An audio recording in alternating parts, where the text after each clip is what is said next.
Përshëndetje e gjithë shikuesve, ju ftohet njeni me zhvillimet kryesore deri në këtë momente që flasim. Nga Durrësi ku ndodhej me rastin e 80 vjetorit të rezistencës antifashiste, presidenti Meta apeloi forcat politike të dialogojnë për gjetur zgjidhje politike. Meta adresoi mesazhin për politikanët nga të dyja kampet që të reflektojnë, pasi sikundër u shpreh 22 vite përparim nuk mund të shkojnë dëm për hir të demonstrimeve të forcës përmes mitingjeve apo antimitingjeve të panevojshme. Kryetari i Partisë Demokratike Lulzim Basha ka refuzuar çdo mundësi kontakti me kryeministrin Edi Rama, që sipas tij do të binte ndesh me kauzën e opozitës. Nga Rogozhina, ku zhvilloi një takim me qytetarët, Basha tha se nuk do të bëjë kurrë pazare apo kompromis mbi sakrificën e qytetarëve. Zonat veriore të Shqipërisë po boshatisen me shpejtësi si pasojë e mungesës së shpresës dhe shërbimeve. Alarmi vjen nga prifti katolik i zonës së Fusharzit, frat Andreas Walterman, i cili konfirmon se 2500 besimtar katolik kanë ikur vetëm nga zona e Fusharzit. Kryeministri izraelit Benjamin Netanyahu është zotuar se do të aneksojë vendbanimet e hebrejve në bregun perëndimor nëse fiton zgjedhjet e 9 prillit. Netanyahu theksoi se ai do ta zgjerojë sovranitetin e Izraelit në territore që palestinezët i kërkojnë për shtetin e tyre të ardhshëm.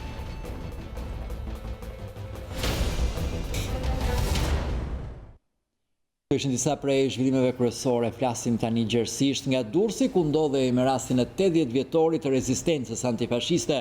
Presidenti Meta apeloi forcat politike në vend të dialogojnë për të gjetur zgjidhje politike.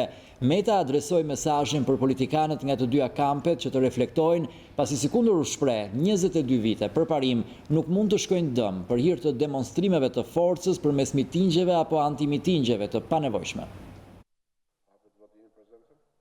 E vetmi mënyrë për të dalë nga kriza e rëndë politike sipas presidentit të Republikës Ilir Meta është dialogu mes palëve. Nga Durrësi kreu i shtetit tërpërsëriti apelin drejtuar klasës politike të ulen dhe të gjejnë në rrugën për kapërcimin e situatës së vështirë. Unë besoj vetëm tek dialog dhe vetëm tek zgjidhja politike përmes një dialogu të përgjegjshëm dhe real për të rivendosur normalitetin e plot kushtetues, institucional dhe demokratik të vendit. Kështu që unë besoj se ka një hapësirë të gjerë për të gjetur zgjidhjet e duhura dhe secilit të reflektojë. Presidenti i Republikës Meta ishte i drejt për drejt kur tha se zhvillimet pozitive në vend përgjatë dekadave të fundit nuk duhet të shkojnë dëm për shkak të kokëforcive të njërës palë dhe demonstrimit të forcës nga pala tjetër. Sipas tij, të gjithë duhet të udhëhiqen nga arsyeja jo përdorimi i forcës. Këto 22 vjet nuk mund të shkojnë dëm për hir të kokëforcive dhe të demonstrimeve të forcës përmes mitingjeve dhe antimitingjeve të panevojshme, aq më tepër që jemi edhe në prag të sezonit turistik. Unë besoj se është detyrë e tyre të tregojnë vullnet real për dialog dhe të heqin dorë nga përdorimi i forcës dhe të udhëhiqen vetëm nga arsyeja dhe nga interesi i përbashkët. Kreu i shtetit i bëri këto deklarata pasi kreu homazhe në nderim të 80 vjetorit të rezistencës antifashiste. Presidenti Meta vendosi një kuror me lule në monumentin e herojit të popullit Mujo Ulqinaku. Angazhimeve zyrtare të presidentit Meta i ka paraprirë një takim informal me gazetarin e njohur Bashkim Hoxha, i cili çdo mëngjes fleton shtypin e shkruar dhe komunikon me qytetarët nga ekrani i televizionit News24 përmes emisionit Koha për t'u zgjuar. Presidenti Meta dhe gazetari Hoxha janë fotografuar teksa të dy konsumojnë kafen në një nga lokalet e qytetit bregdetar. Ky moment i fiksuar në foto është ndarë në rrjetet sociale nga presidenti Meta, i cili shkruan se ishte kënaqësi të niste ditën me gazetarin e shquar Bashkim Hoxha.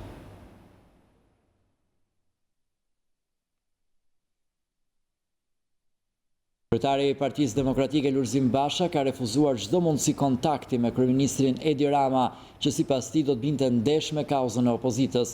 Nga Rogozhina, ku zhvilloi një takim me qytetarët, Basha tha se nuk do të bëjë kurrë pazare apo kompromis mbi sakrificën e qytetarëve. Nuk ka e nuk do të ketë kthim pas derisa së bashku ta shembim të regjim e të ndërtojmë sistemin e vërtet vlerave europiane. Nuk do të ketë pazar apo kompromis mbi sakrificën tuaj nuk ka e nuk do të ketë asnjë zgjidhje tjetër përveç një zgjidhje të thellë politike që do të bëjt mundur që ëndra çdo triu dhe çdo tre të Rogozhinës, ëndra çdo prindi dhe çdo prinde të Rogozhinës, ëndra pensionistëve, ëndra fermerëve, për një Shqipëri europiane të bëhet realitet.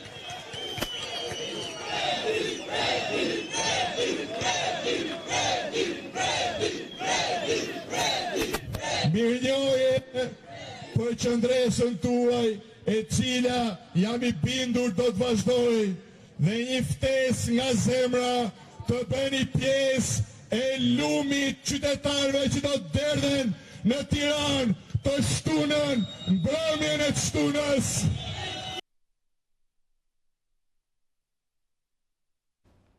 Kryetaria e LSI-s Monika Kryemadhe premton mbështetje ndaj fermerëve si një domosdoshmëri për të rimëkëmbur bujqësinë shqiptare, e cila është lënë pa subvencione dhe në harres. Këto deklarata Kryemadhe i bëri pasi dëgjoi shqetësimet e fermerëve të Cerrikut.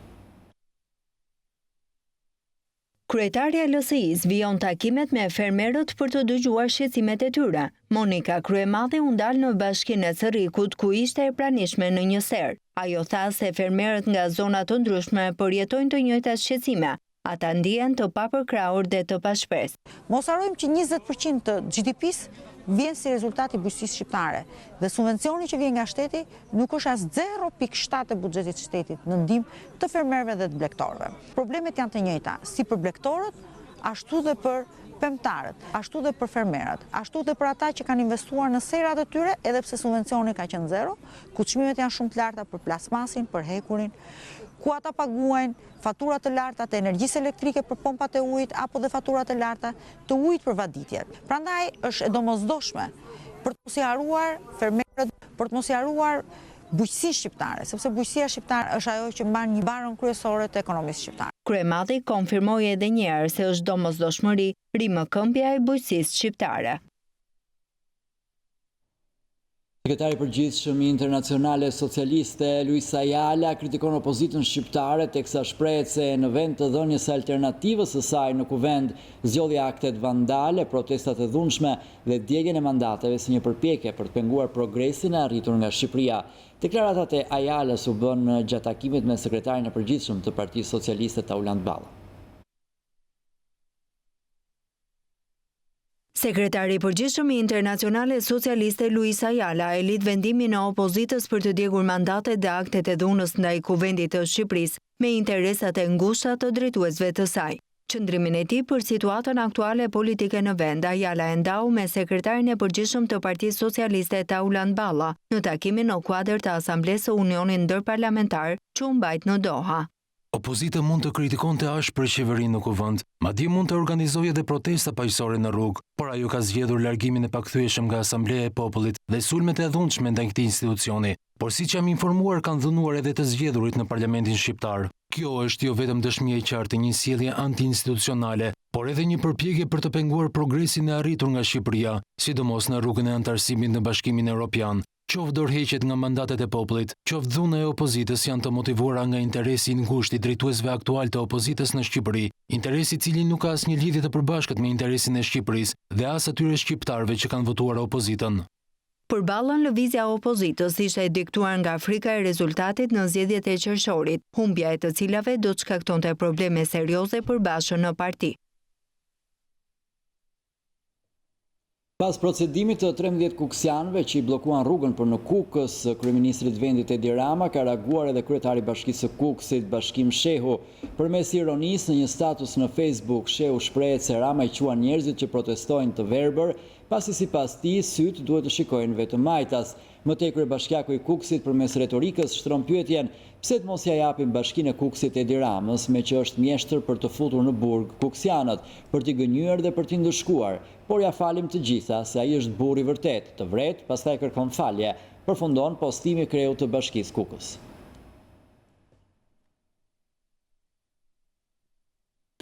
Antari i kryesisë Partisë Demokratike Kreshnik Çollaku shprehet se opozita ka çelësa te 50% të qendrave të votimit dhe pa prezencën e saj nuk mund të zhvillohen zgjedhjet. Sipas tij, çdo tentativë për të mbajtur zgjedhje pa opozitën është grush shteti dhe nisja e konfliktit civil. Çollaku kërkon vetting në shërbimin diplomatik pasi në të ka element armiqësor që punojnë kundër interesave të vendit. Çdo tentativë për të mbajtur zgjedhje pa opozitën është grushteti, pas së cilës shpërthen konflikti civil. Kështu shprehet antari i kryesisë së Partisë Demokratike Kreshnik Çollaku, teksa analizon vijën e kuqe të skenarit hipotetik të zgjedhjeve në mungesë të opozitës.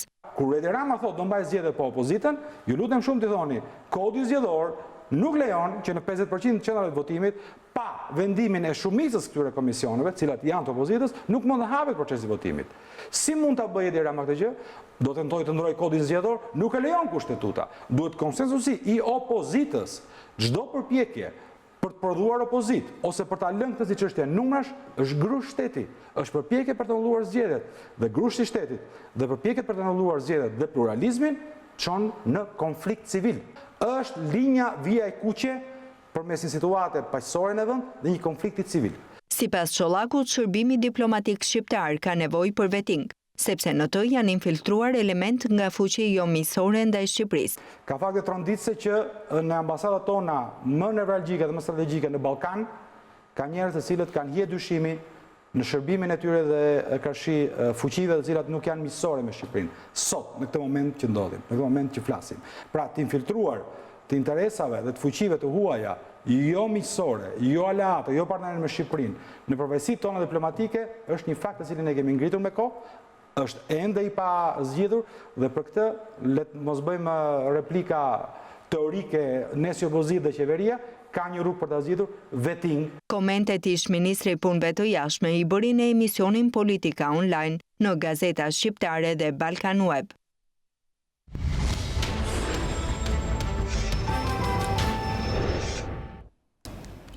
Pjesë e panajirit Expo City Albania ishte edhe Prestige Hotel në Tiranë dhe Prestige Resort në Golem. Janë këto dy destinacionet më të preferuara për çdo turist vendas e të huaj.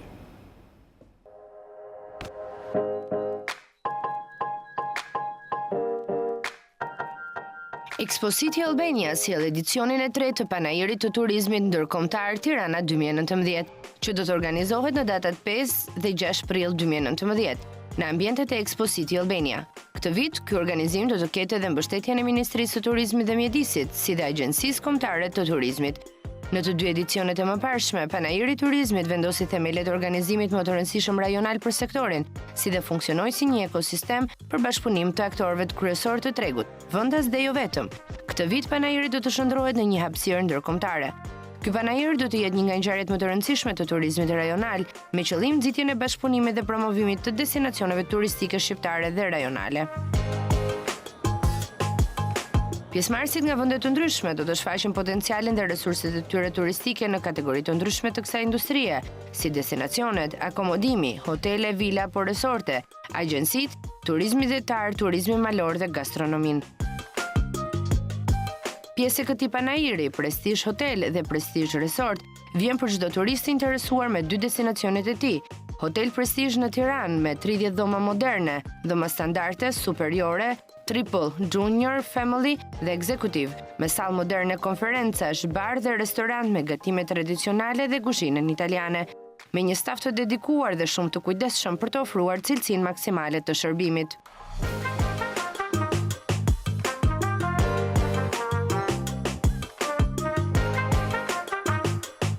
Jo vetëm Hotel Prestige në Tiranë, por dhe resorti Prestige në plazhin e Golemit vjen për çdo turist në një ambient totalisht dedikuar relaksit. Kapaciteti operues i këtij resorti për këtë sezon është 150 dhoma të shpërndara në vileta dhe në hotelin qendror.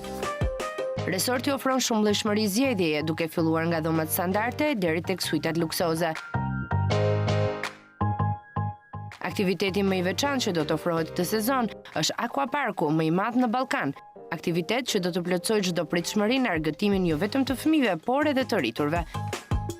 Resorti është në një harmoni të plot me natyrën dhe ruan brenda tij qetësinë dhe relaksin e kërkuar nga çdo pushues. Çdo detaj i kuruar me kujdesin që të mos mungojë asgjë dhe pushimet të jenë vërtet të tilla.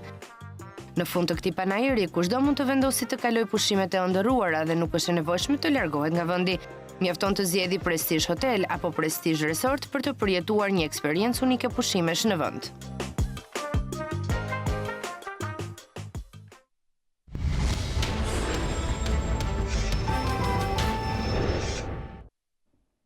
Zonat veriore të Shqipërisë po boshatisen si pasojë e mungesës së shpresës dhe shërbimeve që duhet të ofrojë shteti. Alarmi jepet nga prifti katolik i zonës së Fusharzit, frat Andreas Walterman, i cili gjatë një interviste për News24 pohon se 2500 besimtar katolik kanë ikur vetëm nga zona e Fusharzit. Zonat malore të Shqipërisë po boshatisen frikshëm teksa banorët e këtyre zonave në kërkim të një jete me më shumë shpresë po largohen drejt vendeve të ndryshme të Europës. Vetëm në territorin e bashkisë së Fusharzit, Kisha Katolike numëron 2500 besimtar të ikur kohëve të fundit. Shifrat i pohon vetë kreu i Kishës Katolike në Fusharës, frat Andreas Walterman. Sipas meje, situata nuk u përmirësua, përkundrazi u përkeqësua, sepse shumë njerëzit kanë ikur për shkak të papunësisë së madhe që kemi ne në zonën tonë dhe ne kemi humbur prej besimtarëve katolik në zonën tonë afërsisht 2500 vetë që kanë ikur me tërë familjen e tyre. Dhe domethënë në qoftë se shvogëllohet popullsia në zonën tonë, prishet shpeshherë edhe infrastruktura dhe nuk ka shumë shvilime në zonën tonë. Në qoftë se krahasoj me situatën përpara 5 ose 8-10 viteve, tani përkeqësohet edhe situata e njerëzve sepse nuk ka me shkollat, nuk ka me dyqane, nuk kanë mundësi për shembull në fshatrat mirë që mund lëvizin me furgonat. Është një situatë shumë vështirë për shumë njerëzit. Për priftin katolik i cili aq shumë ndihmon banorët e mbetur në zonat rurale, njerëzit dhe kryesisht të rinjët në këtë zona kanë humbur shpresën, çfarë po boshatis frikshëm Shqipërinë e Veriut. Mua më shqetëson për shembull shumë humbja e shpresës që kanë të rinjt. Nuk ka një vend pune, nuk ka një perspektive dhe të gjithë kanë dëshirë vetëm për të ikur. Kjo është një mungesë sipas meje edhe investimeve të shtetit. Unë kam bëga një herë përvojën se shteti nuk interesohet hiç për njerëzit që janë akoma në zonën tonë. Nuk ka shumë zhvillime, nuk ka projekte, nuk ka investime. Frat Andreas Walterman apelon për rikthimin e vëmendjes ndaj zonave veriore. Politika duhet të bëjë më shumë për zonën malore edhe se të rinjt mbesin këtu. Nuk është një situatë se të gjithë dalin jashtë, Shqipëria është e pasur. Po duhet zhvillime, duhet investime, duhet projekte, duhet një angazhim të shtetit. Shumë prej fshatrave të veriut të vendit kanë mbetur me një apo dy familje, në të cilët jetojnë vetëm të moshuar, teksa qendrat shëndetësore, shkollat dhe institucionet e tjera të shërbimit kanë mbetur si kujtimi të shkuarës, kur jeta gëlonte edhe mes maleve të Shqipërisë së epërme. Gjatë natës një kompani fasone ra pre vjedhësve në Berat, ndërsa në Kruj u konstatua se ishte vjedhur banesa e një emigranti. Në të dyja ngjarjet policia dyshon se vjedhjet janë kryer nga persona që kishin njohje mbi objektivat e shënjestruar. Një nga bizneset fasone më të mëdha të qytetit të Beratit ka rënë pre grabitësve gjatë orëve të para të mëngjesit të së dielës. Sipas policisë, persona ende të paidentifikuar janë futur brenda objektit dhe kanë grabitur një sasi të konsiderueshme lekësh në zyrat e administratës. Biznesi ndodhet në hyrje të qytetit të Beratit në anë të rrugës nacionale Berat-Lushnje, në zonën e ish kombinatit të tekstileve. Mendohet se grabitja është kryer nga dy persona të cilët kanë qenë të mirë informuar dhe me pozicionin e kamerave e vendin e vlerave monetare brenda kompanisë. Ndërkohë, një tjetër grabitje është shënuar në fshatin Nikël të Krujës. Banesa në ndërtim e sipër e një emigranti ka rënë pre grabitësve.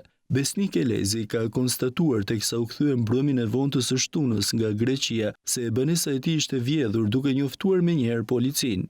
Kanë hap telin atje, jo portën kryesore të shtëpisë, por kanë hap telin Masi kanë hap telin, kanë hi mrena dhe kanë smontu kundra bufen, kanë smontu edhe pjesë tjera, kërvatin dopje, kanë morë qarë ju ka dosht atje.